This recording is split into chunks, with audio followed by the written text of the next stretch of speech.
Images of desperately thin children being treated at feeding centers have been an all too familiar sight this year after a crippling drought in the Horn of Africa. But this time, they are coming from West Africa, where aid agencies warn as many as 9 million people are at risk from a looming food crisis. A combination of failed or weak rains, poor harvest and rising food prices has left people in more than 5 countries in the Sahel region in West Africa vulnerable. Populations in Mauritania, Niger, Burkina Faso, Mali and Chad are at particularly high risk, with national food reserves dangerously low and prices of some key cereals as much as 40% higher than the 5-year average. In Niger, one of the worst affected countries, market goers say the price of staples such as meat and grain have risen to record levels and show no sign of decreasing like they usually do in the post-harvest period. In the countryside, farmers say bad rains and prolonged drought have drastically depleted and damaged their harvest, an early warning of chronic food shortages in the months ahead. The World Food Programme (WFP) is among agencies pushing for a rapid response to the early warning to prevent the current shortage spiraling into a full-scale famine.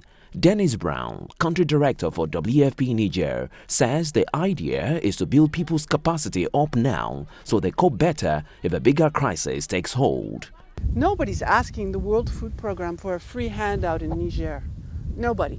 Not the government, not the local authorities, and certainly not the women in the community. They're not asking us for a free handout. They're asking us for some assistance so that they can stay in their homes, in their villages, work in their fields, maintain their families, and keep their life going. WFP has set up food distribution points in local health centers and schools and are calling for more funds to stock up supplies in preparation for harder months to come. Oxfam have also been raising the famine alert. At the charity's regional headquarters in Dakar, Senegal, Media Director Charles-Antoine Bambara has spearheaded a campaign to prompt governments and people to respond quickly before things spiral out of control. In the wider Sahel region, we know that 700,000 people are at risk in Mauritania. 6 million people living in Niger fall within that risk zone. And we know that in countries like Chad, there are 2,900 people at risk. In Burkina Faso, there are 2 million, etc. So that's a snapshot of the overall situation in this food crisis. But he says there is still time to act.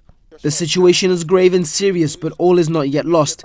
If the community mobilizes themselves quickly, if the concerned governments also mobilize themselves quickly and come together, we can contain the crisis to avoid the scale of the food crisis that we had in 2010.